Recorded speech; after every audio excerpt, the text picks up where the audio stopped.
Saudariku sekalian yang saya muliakan, orang-orang besar selalu dibesarkan dengan derita-derita. Ku gapai rahmat Allah dengan memuliakan orang tua dan guru. Guru-guru kita, orang-orang mulia. Nah, orang mulia seperti mereka ini, saudariku sekalian, dibesarkannya bukan dengan kemanjaan hidup dunia, tapi justru dibesarkan Allah Subhanahu wa taala dengan derita demi derita. Saya punya guru Sayyidil Habib Umar bin Hafid. Umur 9 tahun, 10 tahun ayahnya diculik. Sampai sekarang nih kuburnya Habib Muhammad bin Salim bin Hafid enggak ketahuan. Sampai saya belajar di sana, sampai saya keluar di sana, kita semua enggak ada yang tahu makamnya ayahandanya guru kami Habib Umar, karena sampai dengan waktu itu masih belum ketahuan kuburnya di mana, wafatnya kapan, meninggalnya kapan juga kita nggak tahu, karena meninggal dalam keadaan beliau diculik. Kayak apa rasanya teman-teman? Kayak apa rasanya anak umur 10 tahun ayahnya diculik? Coba tuh. Kayak apa rasanya ibunda beliau, seorang istri yang suaminya diculik. Ini kalau modelannya yang dapat ujian kayak begitu kita, yang tontonannya film Korea, sinetron Korea atau film India, waduh tuh bakalannya yang akan kami cari siapa yang telah menzolimi ayahanda kami, dan lihatlah kami akan balas sampai tetes darah penghabisan. Dendam ini harus dibayar tunai. Gitu tuh modelannya tuh. Betul apa enggak? Nah, yang modelannya baru digalakin dikit sama tetangga, liatin.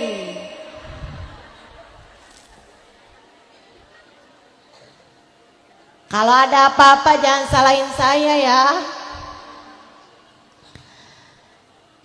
Yang kalau disakitin dikit aja modelnya nggak akan saya maafin sampai akhirat. Apalagi bahasanya gini nih, tar di akhirat saya tuntut dia di hadapan Allah. Itu yang berani-berani ngomong kayak begitu, mau nuntut orang di hadapan Allah. Kamu apanya akhirat, panitia? Panitia akhirat tuh bagaimana nih, sampai modelannya tinggal mau nuntut di akhirat.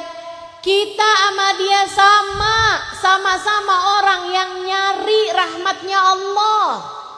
Kita sama dia sama-sama orang-orang yang belum jelas nasib kita di akhirat nanti. Makanya yang kayak Habib Umar, kayak ibundanya, itu ibu-ibu sekalian, dari sejak hari-hari pertama ayahandanya diculik, mereka sudah bisa berdoa, ya Allah, kami sudah memaafkan mereka yang telah berbuat kezaliman kepada kami. Ya Allah, kami maafkan mereka semuanya ya Allah.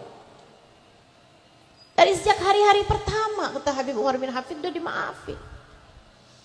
Tapi sepanjang hidup Hubaba Zahra itu, ibu-ibu sekalian, saya waktu pandemi nulis tentang Hubaba Zahra, ada salah satu dari ucapan putri beliau, saya minta kepada cucunya, anak dari guru saya Habib Umar bin Hafid, buat nulisin sejarahnya Hubaba Zahra, karena saya nggak banyak tahu. Saya hanya beberapa kali berjumpa dengan beliau, salaman, tapi kan sejarah kehidupannya seperti apa nggak saya tahu juga gitu. Cucunya kemudian nulisin buat saya, dan juga wawancara sama tante-tantenya, sama bibi-bibinya, masing-masing menceritakan tentang kisah Hubaba Zahra. Ada salah satunya ucapannya begini nih, saya ingat dulu semasa saya masih kecil, saya suka kebangun di waktu malam, terus saya pergi cari Umi. Saya buka pintunya udah jam 2, jam 3 malam. beliau pasti sedang sholat malam, sedang ibadah malam. Kalau enggak lagi sholat, lagi sujud ruku gitu, atau kalau enggak beliau sedang berdoa dengan linangan air mata. Apa doanya menurutmu? Ya Allah, balaslah orang-orang yang telah menzalimiku. Enggak pernah. Enggak pernah. Enggak pernah. Apa doanya? Ya Allah, ampuni saya ya Allah. Ampunilah kami ya Allah. Ya Allah, pertemukan kami dengan Nabi Muhammad ya Allah. Ridhoi kami, sayangi kami ya Allah. Rahmati kami ya Allah. Itu yang selalu mereka akan minta kepada Allah Subhanahu wa taala jalla jalaluhu wa ta'alat azamatu. Minta agar Allah ridha. Bu, segitunya mereka. Nasabnya mulia, ibadahnya luar biasa, enggak pernah ngerjain dosa. Tapi kalau ditanya apa hajatmu, hajatnya bukan kepengen rumah besar, hajatnya bukan kepengen punya kendaraan mewah, hajatnya bukan kepengen untuk balas dendam kepada orang yang telah menzalimi mereka, akan tetapi hajatnya rahmatnya Allah Subhanahu wa taala, ampunan Allah Subhanahu wa taala, kasih sayang Allah Subhanahu wa taala.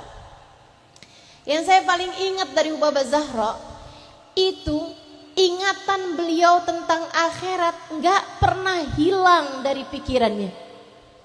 Kami pernah satu hari lagi kumpul di Daruz Zahra, pondok pesantren kami, ada Ubaba Zahra, Ibunda Habib Umar bin Hafiz, guru kami ini ya. Malam-malam lagi baca Quran, ada yang baca, kemudian lagi baca qasidah gitu. Tiba-tiba lampu mati.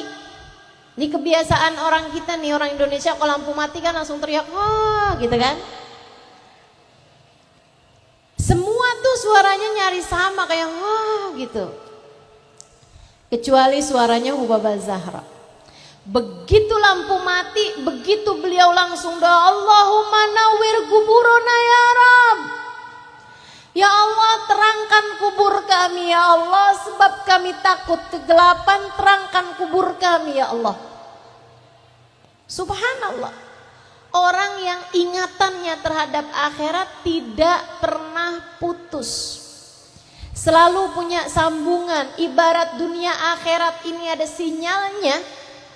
Kayak sekarang nih kan HP, ada dunia nyata, ada dunia maya. Nah ini mereka para wali-walinya Allah, orang-orang mulia di sisi Allah Subhanahu wa taala, sinyal akhiratnya enggak pernah putus. Sinyal akhiratnya enggak pernah putus. Kita nih belajaran di sisa hidup kita ini, Bu, Kak, Dek, enggak ada tujuan hidup selain mendekatkanmu kepada ridha Allah. Enggak ada arti berlalunya waktu demi waktu. Enggak ada arti dari berlalunya hari demi hari kalau tidak mendekatkanmu kepada ridhonya Allah, kalau tidak mendekatkanmu kepada rahmatnya Allah. Bu, Kak, Dek, mau maksiat terus-terusan tuh nanti ngadep Allahnya kayak gimana nasibnya coba? Kamu mau ngurusin urusan dunia terus-terusan, sampai sholat nggak keburu, baca Quran nggak keburu, sholawatan nggak keburu. Kalau kamu cara hidupnya kayak begitu, nanti ngadep Allah kayak gimana nasibmu? Ini yang adik-adik nih, pacaran aja nggak kelar-kelar, putus dari yang satu cari lagi yang lain, putus lagi dari yang satu cari lagi yang lain. Dek, menurut kamu hidup cuman buat untuk urusan itu gitu? Para istri ada banyak yang ketika menjadi seorang istri dia kemudian mendewakan suaminya. Segala-gala urusan suaminya, yang penting suami saya senang, asalkan suami saya senang. Segala-gala dia kerjakan untuk suaminya, untuk suaminya. Hati-hati, suamimu itu bukanlah yang dapat menyelamatkanmu. harus hormat sama suami itu betul. Kamu harus hargai dia, kamu nggak boleh sia-siakan dia, itu betul. Akan tetapi kamu kerjakan segala sesuatu hanya untuk mencari-cari cintanya, kamu hanya akan berjumpa dengan kekecewaan. Nanti kecewa.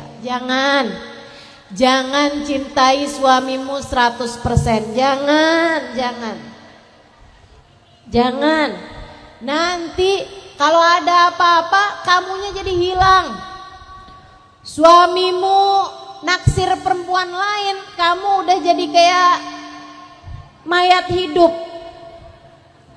Karena hidupnya aku hidup untuk membahagiakan suamiku. Jangan gitu. Dia adalah jantung hatiku. Kalau dia pergi, kamu gak punya hati. Kamu gak punya jantung. Jangan gitu caranya hidup, jangan gitu. Suamiku adalah segalanya bagiku, bukan. Dia bukan segalanya bagimu, bukan. Anak-anakku adalah segalanya bagiku, bukan. Nanti kamu ditinggal anakmu susah hatimu. Bukan. Anakmu bukan segalanya bagimu. Orang tuaku adalah segalanya bagiku, bukan. Apalagi yang bukan siapa-siapa nih adik-adik nih. Kamu adalah segalanya bagiku. Padahal anak tangga sebelah gak ikut melahirkanmu, gak ikut kerja buat nafkahin kamu. Tiba-tiba aja kamu adalah segalanya bagiku. Dari mana ceritanya?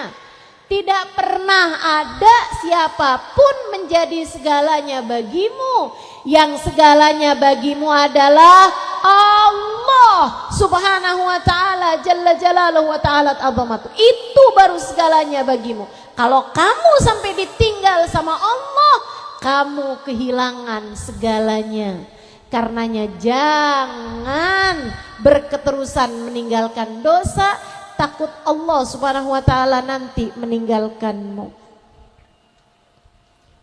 Jangan terus-terusan mengerjakan dosa, takut Allah subhanahu wa ta'ala nanti meninggalkanmu. Paham sampai sini Bu? Paham sampai sini nak? Jadi yang pada punya pacar putusin.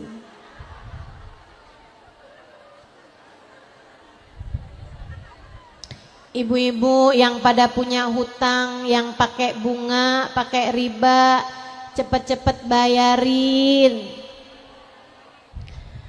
Mau dosa kok terus-terusan kayak begitu Bu? Kamu pikir nggak dosa? Dosa itu tuh, dosa. Tinggalin dosa apapun bentuknya, biar kita nggak ditinggalin sama Allah. Karena kalau udah ditinggalin sama Allah, kita hancur. Katanya Nabi Allah Adam alaihissalam, Rabbana zalamna anfusana wa illam taghfir lana wa tarhamna lanakunanna minal khasirin. Rabbana zalamna anfusana, ya Allah kami telah zalim kepada diri-diri kami. Kami telah berbuat banyak dosa.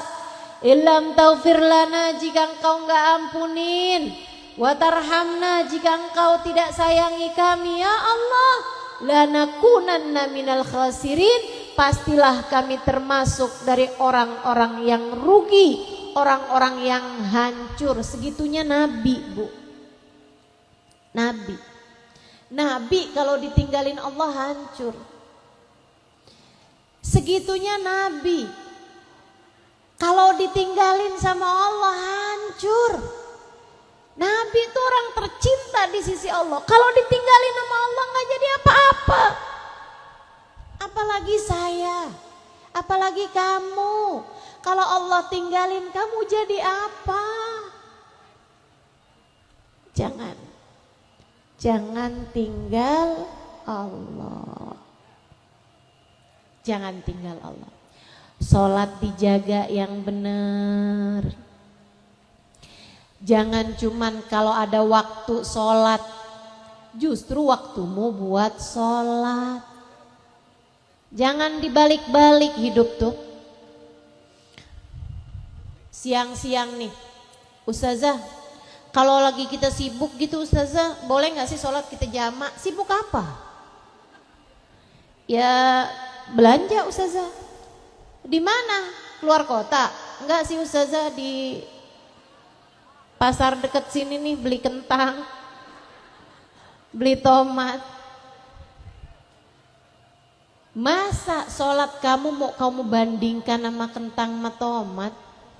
Gak bisa gitu. Saya sibuk Ustazah, jadinya gak keburu sholat. Sibuk apa? Sibuk masak. Bu, hidup itu buat taat. Ya Bu ya, hidup itu untuk taat. Ad-dunya sa'ah faj'alha ta'ah. Hidup ini hanya sesaat, jadikanlah ladang taat. Sampai kapan Ustazah kita mesti susah-susah ngerjain taat? Sampai kapan? Ibu kalau bicara susah, semua orang juga susah. Dan jauh lebih enak kalau susahnya kita itu dalam jalan taat. Sebab kita masih bisa ngarep di akhirat nanti, kita masih bisa seneng. Kamu pikir orang yang gak beriman kepada Allah hidupnya senang terus-terusan? Enggak Bu. Yang kelaparan, yang kemiskinan, yang kesusahan, yang ditinggalkan oleh orang tersayang, yang dikasih sakit dan mereka gak beriman kepada Allah Subhanahu wa ta'ala, banyak. Kebayang, udahlah hidupnya susah, di akhirat juga susah. Kalau kita kan enak.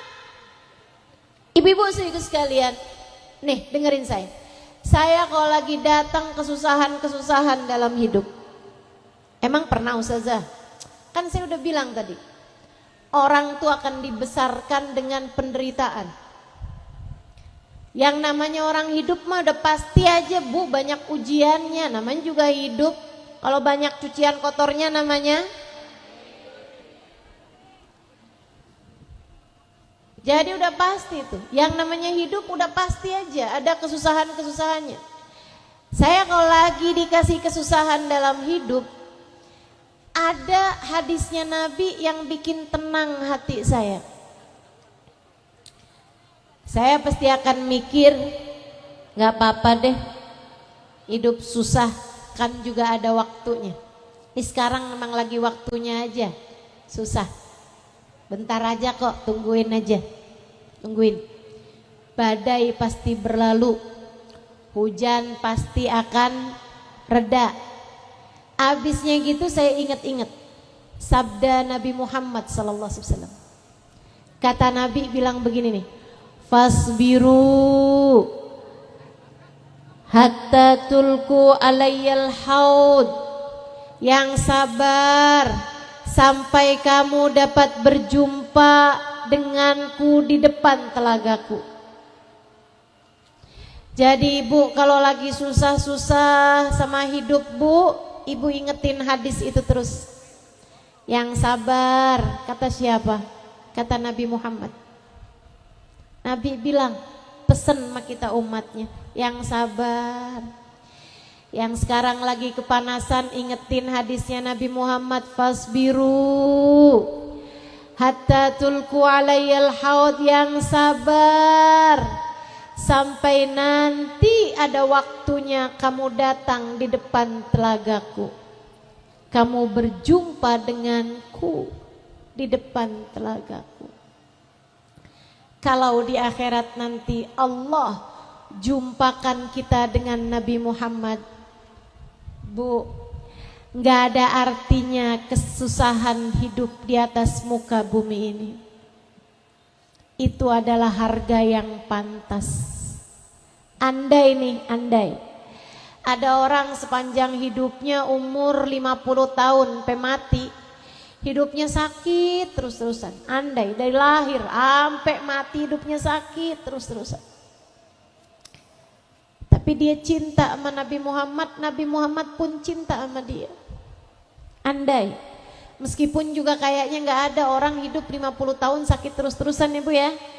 Tapi andai kamu punya hidup dari sejak lahir sampai mati, sakit aja kamu. Tapi kamu cinta sama Nabi Muhammad cinta sama kamu. Kalau nanti kamu ketemu sama Nabi Muhammad di akhirat, kamu bisa pandang wajah Nabi Muhammad, kamu ketemu sama Nabi Muhammad. Itu Bu, kamu merasa bahwa hidupmu di atas muka bumi 50 tahun yang penuh dengan kesakitan, itu adalah harga yang pantas untuk dibayar dengan pertemuan dengan Nabi Muhammad. Bahkan terlalu murah. Kamu akan merasa, ya ampun, gak ada papanya ya kesusahan saya di dunia. Ternyata saya sekarang bisa jumpa dengan Nabi Muhammad.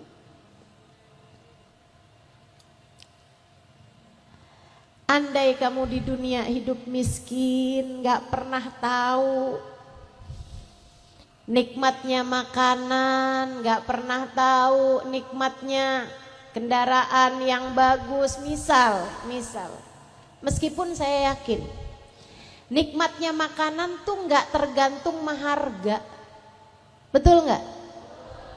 Bu, saya udah makan segala macam jenis makanan, bahkan yang di luar negeri, harga makanan yang satu porsinya hampir 1 juta gitu, pernah disuguhin saya Bu. Makanan mahal-mahal itu saya pernah suguhin. Tapi kalau ibu tanya, Ustazah, favoritnya makan apa Ustazah? Kalau lagi lapar makan nasi putih pakai sambal, pakai ikan asin, sayur asam sama tempe goreng.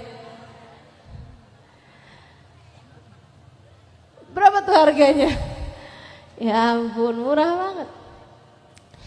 Kenapa gitu? Karena memang yang namanya nikmatnya makanan tuh nggak pada harga kan gitu. Tapi andai seumur hidup tuh kamu nggak pernah tahu nikmatnya makanan, kamu nggak pernah dikasih sama Allah nikmatnya kendaraan, nikmatnya tidur nyenyak, nggak pernah misalnya. Itu juga mustahil kan? Kita hidup nih kan alhamdulillah aja tidur masih nyenyak. Jangankan di tempat tidur yang nyaman, ada AC misal. Nih ibu-ibu di pengajian segera ini aja ada yang ngantuk. Ada tuh saya liatin. Kelihatan kayak khusyuk gitu gini nih.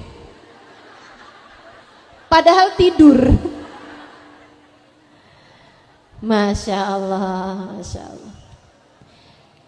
Tapi andai ada orang sepanjang hidupnya nggak pernah tahu nikmatnya makanan, nggak pernah tahu nikmatnya tidur nyenyak, nggak pernah tahu nikmatnya keadaan-keadaan yang menyenangkan. Misal andai, tapi di akhirat kemudian dia berjumpa dengan Nabi Muhammad, Bu, itu harga yang sangat murah untuk sebuah perjumpaan dengan baginda Nabi besar Muhammad.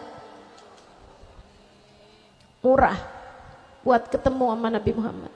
Tapi sebaliknya, ibu camkan ucapan saya. Andai seumur hidup, anggap umur kamu panjang sampai dengan 100 tahun.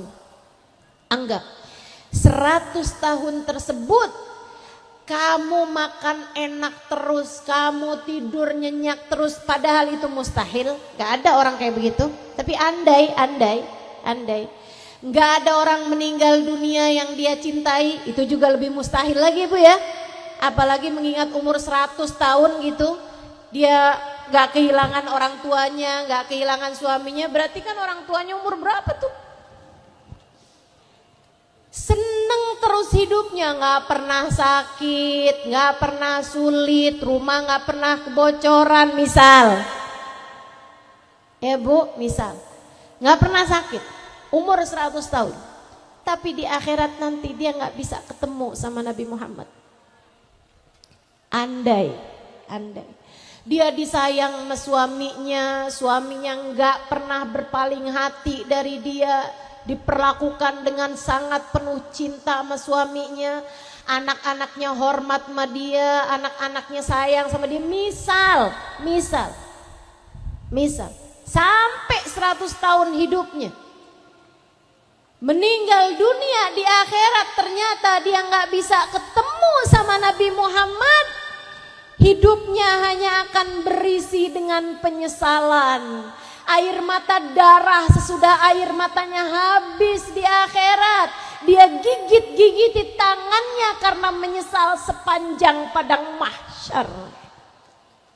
A'udzubillahi minasyaitonirrajim.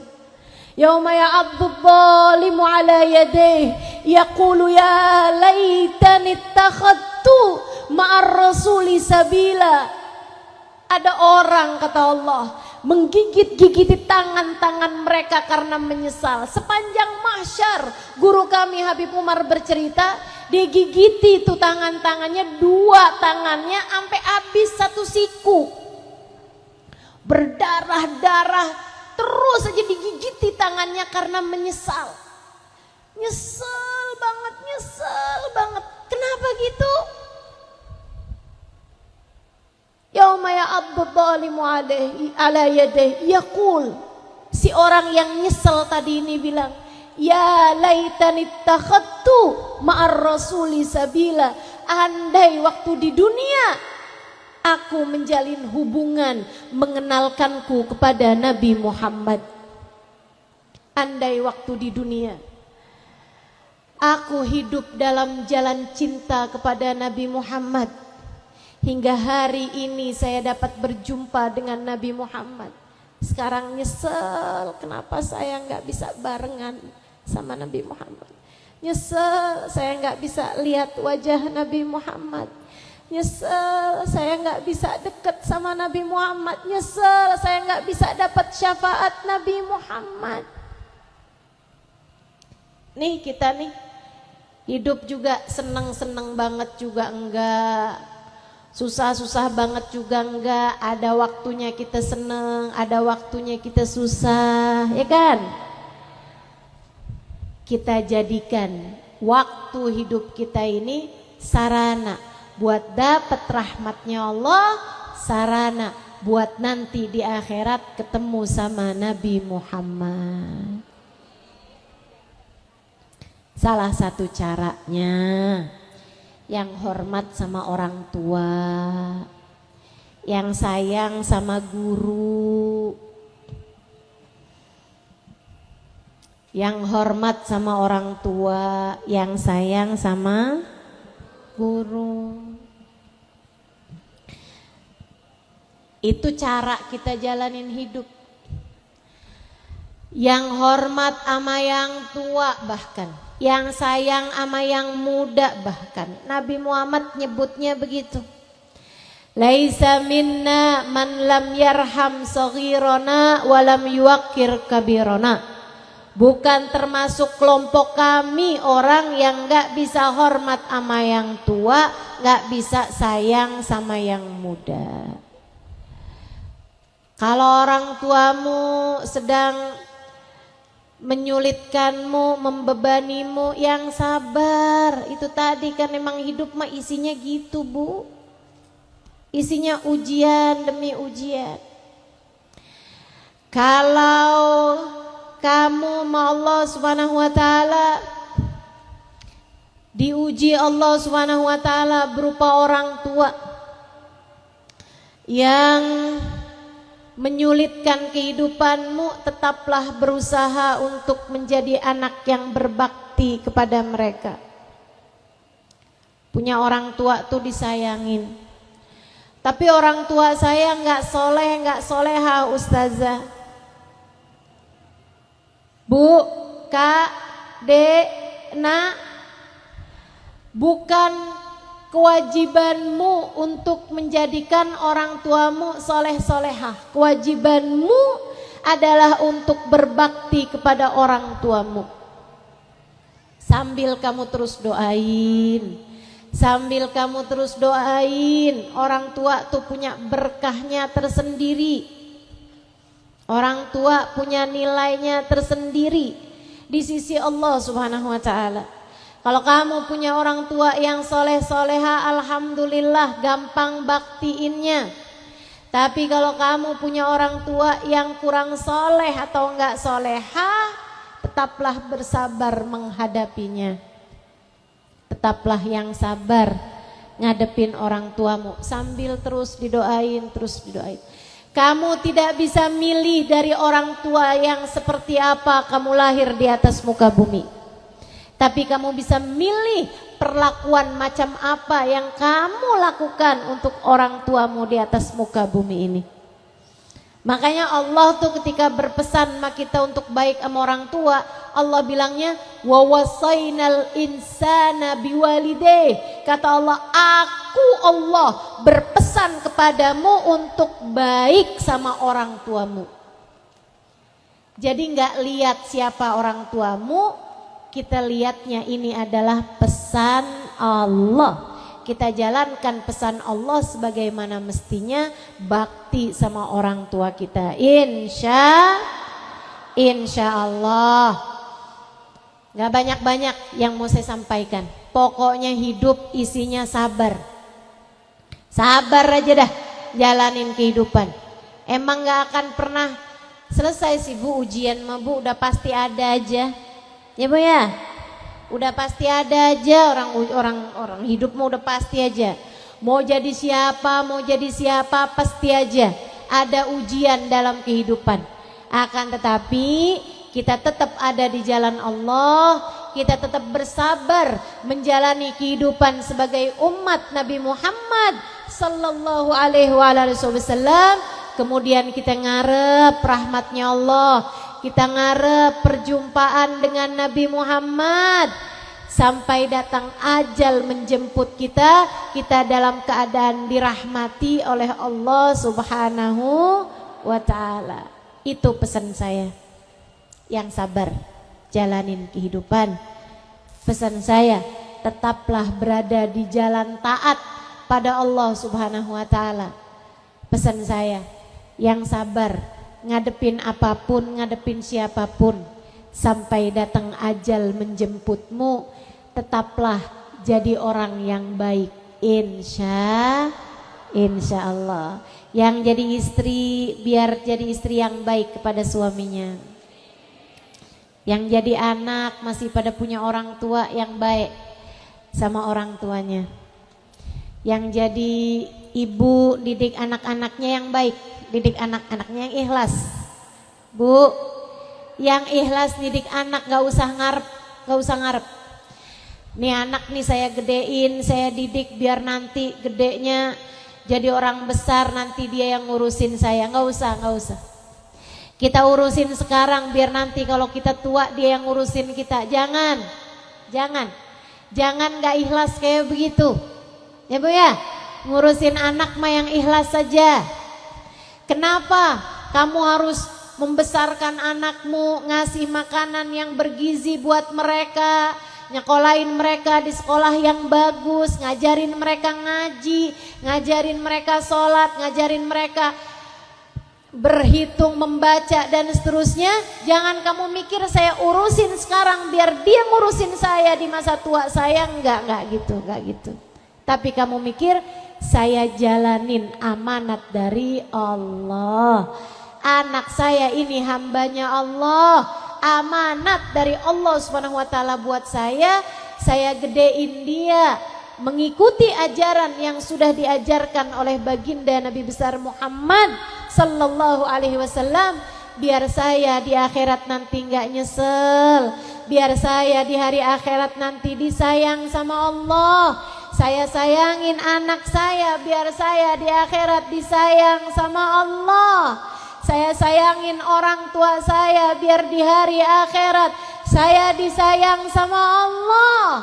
Saya sayangin suami saya di dunia biar saya di hari akhirat disayang sama Allah.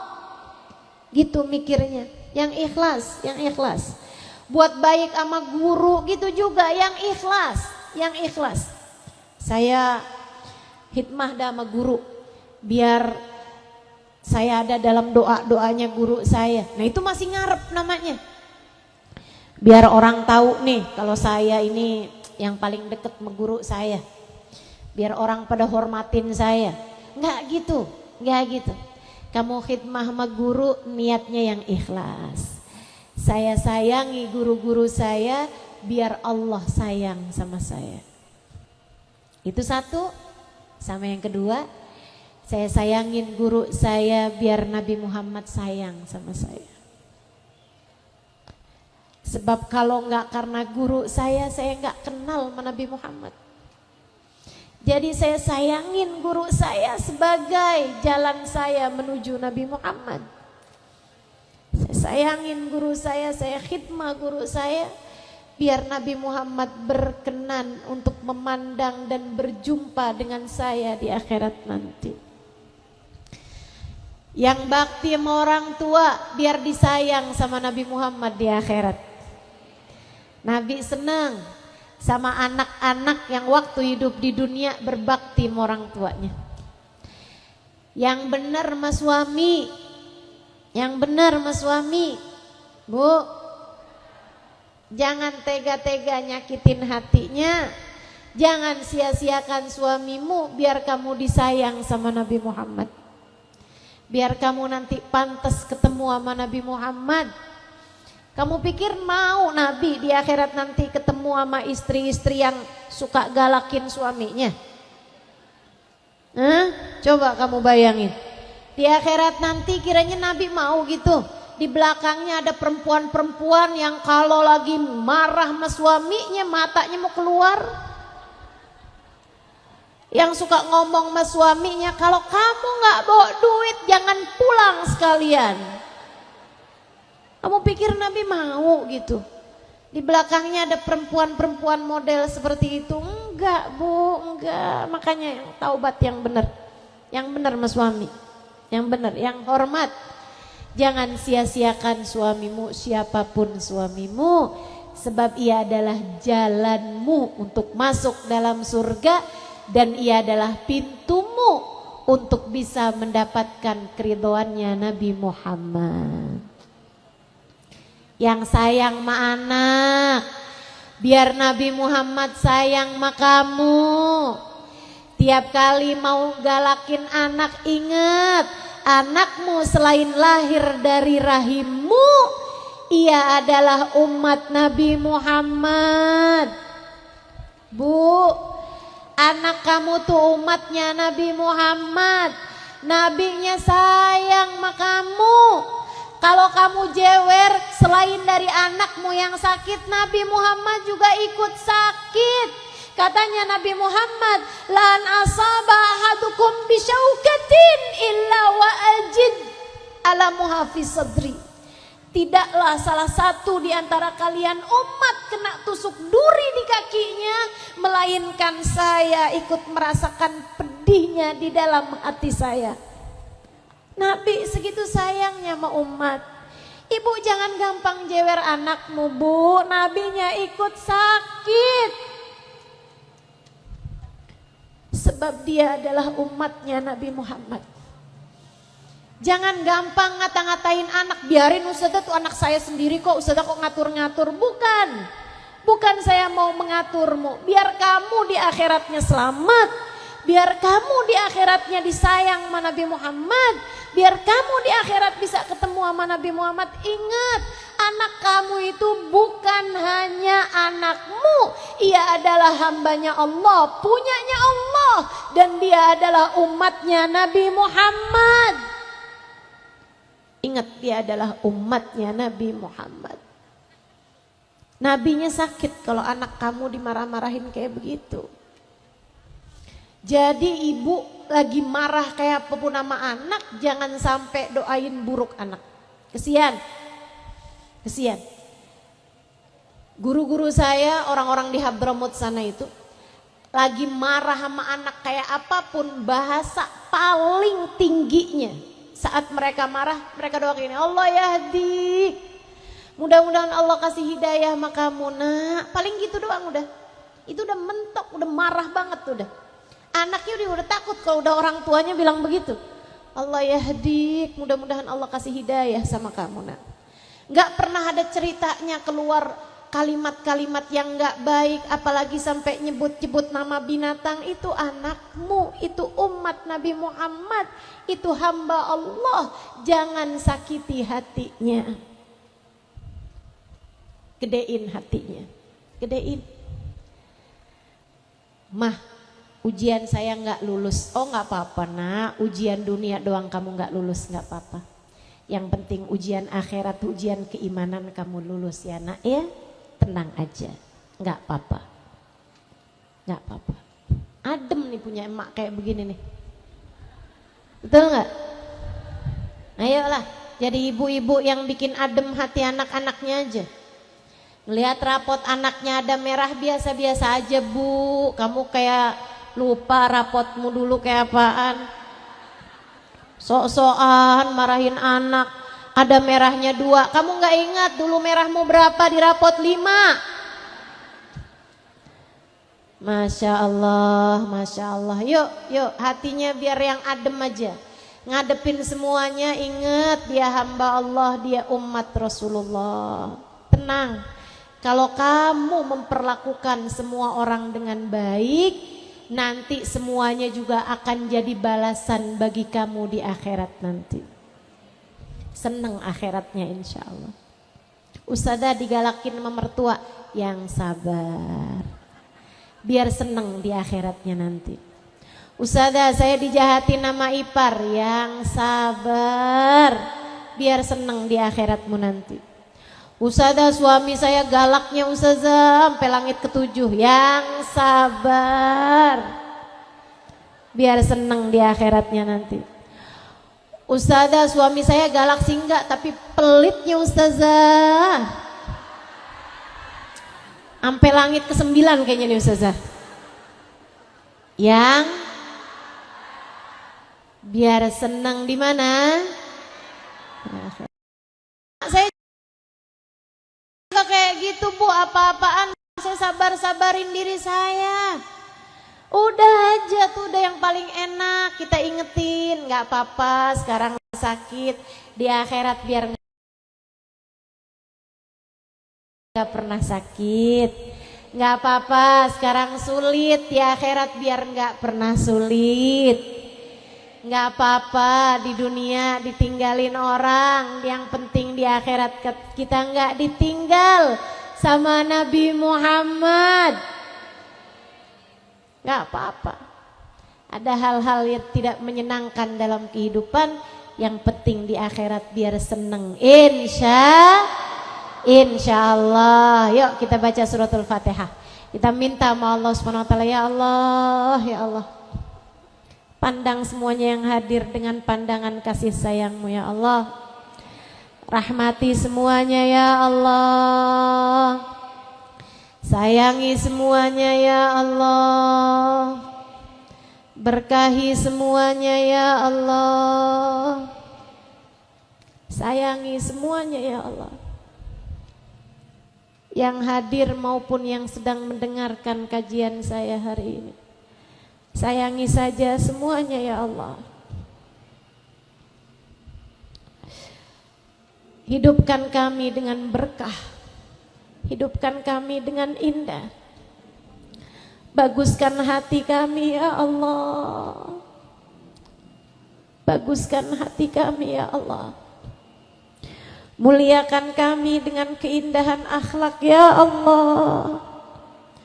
Karuniakan ketawaduan, kesabaran, kesyukuran, keimanan, keyakinan dalam hati-hati kami ya Allah.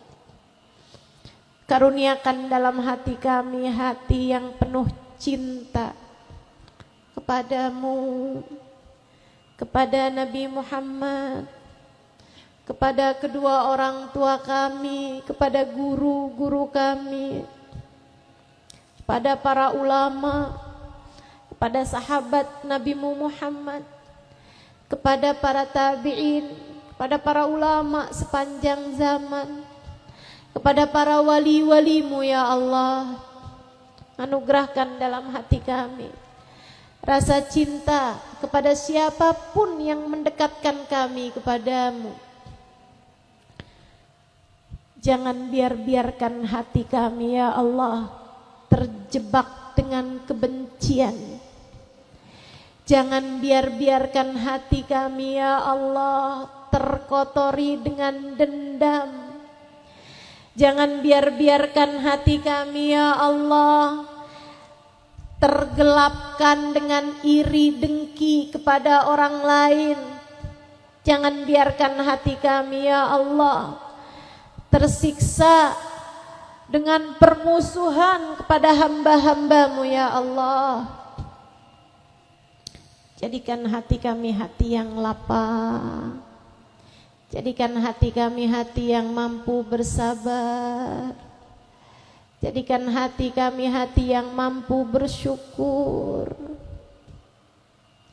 Kami mohon padamu ya Allah, jika Engkau lihat di antara kami ada orang-orang yang hatinya begitu kotor sehingga sulit untuk mendapatkan hidayah-Mu, sehingga sulit untuk Engkau mencintai dia, kami mohon padamu, bersihkan hatinya ya Allah. Bersihkan hatinya ya Allah. Jika Engkau lihat di antara kami ada orang-orang yang begitu sulit untuk menjadi perempuan yang baik, begitu sulit untuk menjadi hamba-Mu yang salehah, begitu sulit untuk dapat mengontrol emosinya, begitu sulit untuk dapat menahan amarahnya, begitu sulit untuk dapat memaafkan kesalahan orang lain. Kami mohon padamu ya Allah, dengan keberkahan majlis ini, dengan berkah Nabi kami Muhammad yang paling Kau cintai dari seluruh hamba-hambamu. Ya Allah, ya Allah, ya Allah, karuniakan padanya keselamatan hati ya Allah. Mudahkan kami semua untuk jadi baik di sisi-Mu ya Allah. Mudahkan kami buat jadi baik di sisi-Mu ya Allah. Ampuni segenap dosa, tutup segenap aib. Ampuni segenap dosa, tutup segenap aib ya Allah.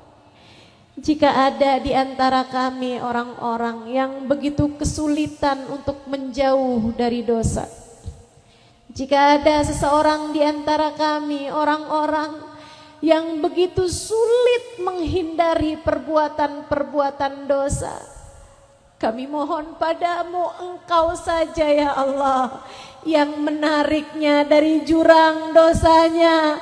Letakkan ia di belakang Nabi Muhammad, letakkan ia di jalan Nabi Muhammad. Kuatkan hatinya ya Allah, mampukan ia untuk berada di jalan taubat kepadamu ya Allah.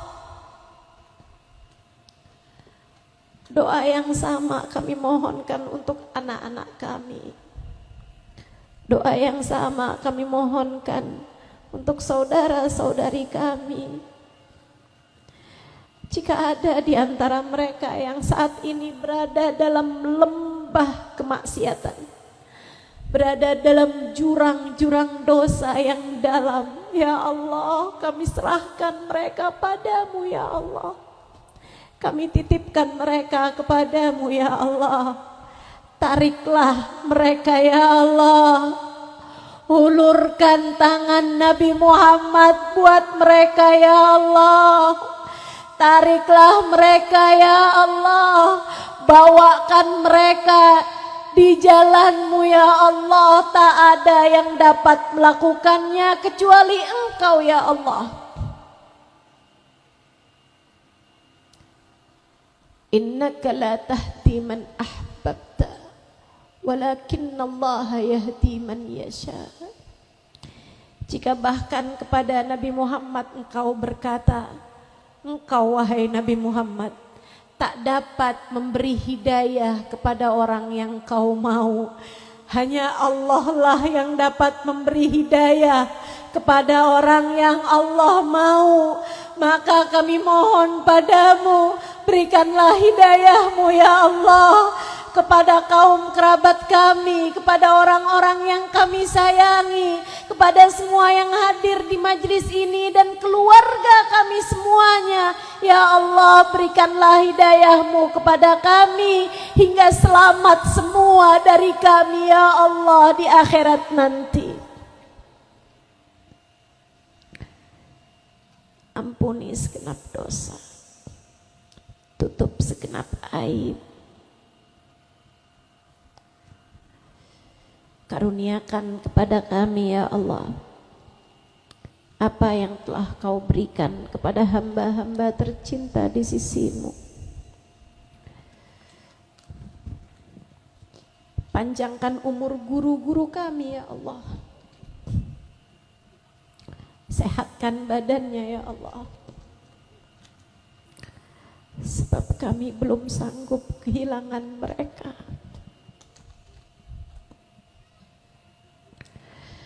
Orang tua kami ya Allah yang masih ada di atas muka bumi ini, sehatkan badannya ya Allah. Kami tak sanggup melihat mereka kesakitan ya Allah. Sehatkan badannya ya Allah, bahagiakan hatinya ya Allah. Ampunilah dosa-dosanya ya Allah. Sayangi mereka ya Allah. Mereka telah menyayangi kami di masa kami kecil dulu. Orang tua kami yang telah meninggal dunia, kami titipkan mereka kepadamu ya Allah. Kami tak lagi mengerti bagaimana cara membahagiakan mereka. Engkau yang mengerti. Kami tak tahu lagi cara membahagiakan mereka. Kami tak lagi tahu cara membuat mereka tersenyum karena apa yang kami lakukan. Tapi Engkau tahu ya Allah.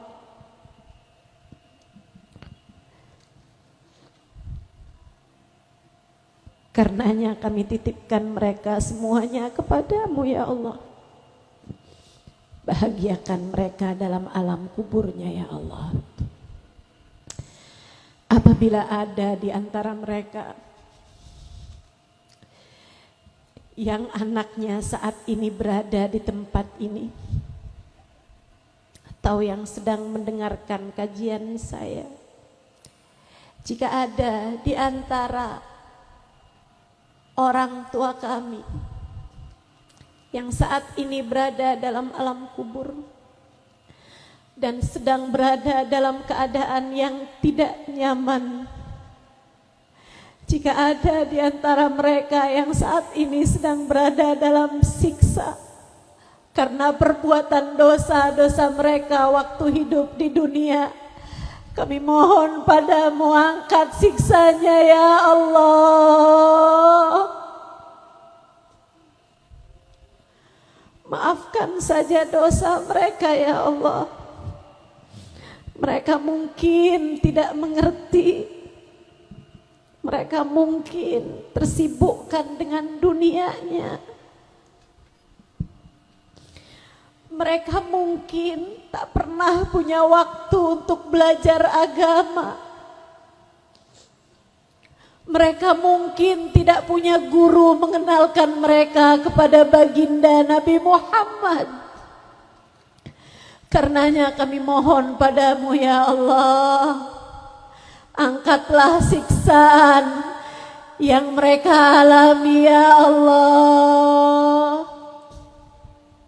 Dengan keberkahan majelis ini, bahagiakan sajalah semuanya ya Allah.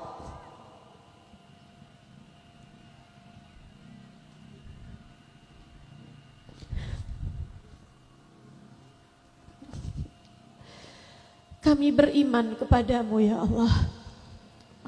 maka bahagiakan sajalah semuanya ya Allah. Kami beriman kepada Nabi Muhammad ya Allah.